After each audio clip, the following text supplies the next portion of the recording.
मुझे पता है कि लोग ज़्यादातर इंटरेस्टेड हैं क्रिप्टो की प्राइसेस में, कि प्राइसेस कब ऊपर जाएंगी, कौन सा कॉइन लेना है, कब ख़रीदना है, वगैरह वगैरह वगैरह। लेकिन आप में से कुछ लोग ऐसे भी हैं जो ये जानना चाहते हैं कि क्रिप्टो एग्जैक्टली है क्या। जब मैं इस मार्केट में एंटर हुआ था तो मुझे बिल्कुल नहीं पता था क्रिप्टो और ब्लॉकचेन के बारे में, और मैं ब्लाइंडली फॉलो करने लग गया कुछ इन्फ्लुएंसर्स को, जिसकी वजह से मुझे नुकसान भी हुआ। इसके अलावा मुझे कुछ ऐसे लोग भी मिले जो इस सब्जेक्ट के बारे में बिल्कुल एजुकेटेड नहीं। इसलिए मैं इस चैनल के ज़रिए आप सबको एजुकेट करना चाह रहा हूँ ब्लॉकचेन टेक्नोलॉजी और क्रिप्टो के बारे में, ताकि आप फ्यूचर इन्वेस्टमेंट डिसीजन सही ले सकें, क्योंकि किसी भी इन्वेस्टमेंट करने से पहले उसको समझना बहुत ज़रूरी है। एट द सेम टाइम इस चैनल के ज़रिए मेरी कोशिश होती है कि मैं कॉम्प्लेक्स सब्जेक्ट्स को सिंपल एग्जांपल्स और एनालॉजी से आप सबको एजुकेट करूं, और इस प्रोसेस में ख़ुद भी सीखूं। तो आज की वीडियो में हम कंसेंसस मैकेनिज़्म के बारे में बात करेंगे। कंसेंसस मैकेनिज़्म बहुत किस्म के हैं। अगर आप क्रिप्टो और ब्लॉकचेन में न्यू नहीं हैं तो आपने प्रूफ ऑफ वर्क और प्रूफ ऑफ स्टेक के बारे में ज़्यादा सुना होगा। हम इस वीडियो में proof of work consensus mechanism पे बात करेंगे। और अगर आप क्रिप्टो और ब्लॉकचेन में नए हैं तो कंसेंसस या प्रूफ ऑफ वर्क की टर्म्स से आपने सबसे पहले घबराना नहीं है। इसको हम सिंपल टर्म्स में एक्सप्लेन करेंगे कि ये एग्जैक्टली है क्या। प्रूफ ऑफ वर्क को बेहतर समझने के लिए हम पहले कंसेंसस को एक्सप्लेन करते हैं एक सिंपल एनालॉजी से। इमेजिन करें कि 4 चोर हैं जो बैंक में चोरी करते हैं। ये चोरी कुछ इस तरह करते हैं। एक चोर ड्राइवर है जो गाड़ी में होगा, एक चोर बैंक के गेट में खड़ा होगा, और 2 चोर बैंक के अंदर जाएंगे चोरी के लिए। बैंक के 10 एम्प्लॉयज़ हैं जो इस चोरी को होता देखते हैं। जब चोरी हो जाती है, पुलिस एज़ यूजुअल चोरी के बाद आती है और इन्वेस्टिगेट करती है इन 10 एम्प्लॉयज़ का इंटरव्यू लेकर।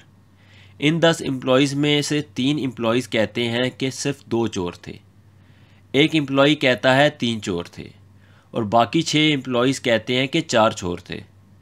इस सिंपल मिसाल में आप एज अ पुलिस इंस्पेक्टर किन एम्प्लॉयज़ की बात सुनेंगे?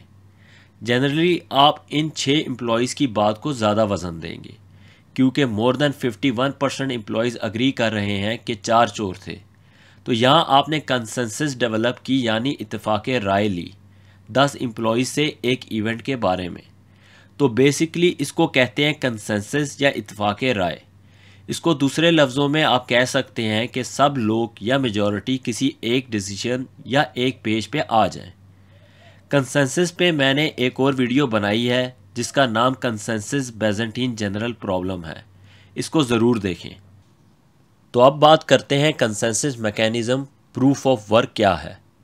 प्रूफ यानी सबूत या एविडेंस, और वर्क यानी काम का सबूत देना। इसको भी सिंपल एनालॉजी या एक मिसाल से एक्सप्लेन करते हैं। इमेजिन करें कि 5 वर्कर्स हैं जो सोने की कान या गोल्ड माइन में काम करते हैं, और इनके पास अपने अपने हथियार हैं माइन को खोदने के लिए। एक दिन इन सबको इस सोने की माइन में एक तिजोरी मिल जाती है जिसका लॉक कोडेड है डिफरेंट नंबर से। अब इन 5 माइनर्स में से जो कोड सही गैस करेगा उसको इसमें से सोना या गोल्ड मिल जाएगा। ठीक इसी तरह अभी आप इन 5 वर्कर्स को 5 बिटकॉइन माइनर्स समझें, इनके 5 हथियारों को 5 पावरफुल कंप्यूटर सिस्टम समझें, और बिटकॉइन ब्लॉकचेन को सोने का माइन समझें। एक दिन इनको इस बिटकॉइन ब्लॉकचेन में गोल्ड माइनर्स की तरह एक तिजोरी मिलती है। इस तिजोरी को ब्लॉक कहते हैं। इस ब्लॉक का भी तिजोरी की तरह एक कोड या कॉम्प्लेक्स पज़ल होता है। जो माइनर इस कॉम्प्लेक्स पज़ल को सही गैस करेगा उसको वो ब्लॉक मिल जाएगा, और इस ब्लॉक को वैलिडेट करने पे उसको सोने की तरह बिटकॉइन मिल जाएगा। इसको कहते हैं प्रूफ ऑफ वर्क, यानी माइनर्स प्रूफ देते हैं कंप्यूटेशनल पावर दे के कोड या कॉम्प्लेक्स पज़ल को सॉल्व करके, जिस पे उनको एक ब्लॉक मिलता है। आपको रिमाइंड कराता चलूँ कि हर ब्लॉक में लेजर ट्रांजैक्शंस होती हैं वेरीफाई के लिए। अगर आपने मेरी पहली वीडियो ब्लॉकचेन पे नहीं देखी तो उसको प्लीज़ ज़रूर देख लें। तो अब हमें consensus mechanism proof of work की सही समझ आ जाएगी।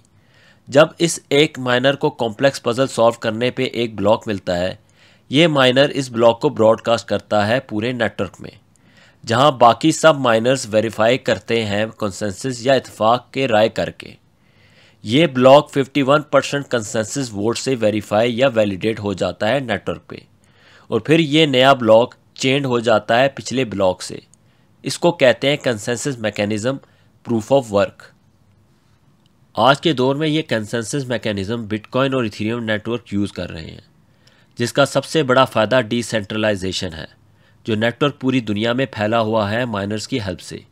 यानी अगर एक माइनर ऑफ हो जाए तो दूसरे माइनर्स काम करते रहते हैं ब्लॉक्स या ट्रांजैक्शंस को वेरीफाई करने के लिए। आप कह सकते हैं कि प्रूफ ऑफ वर्क रिलायबल और सिक्योर है।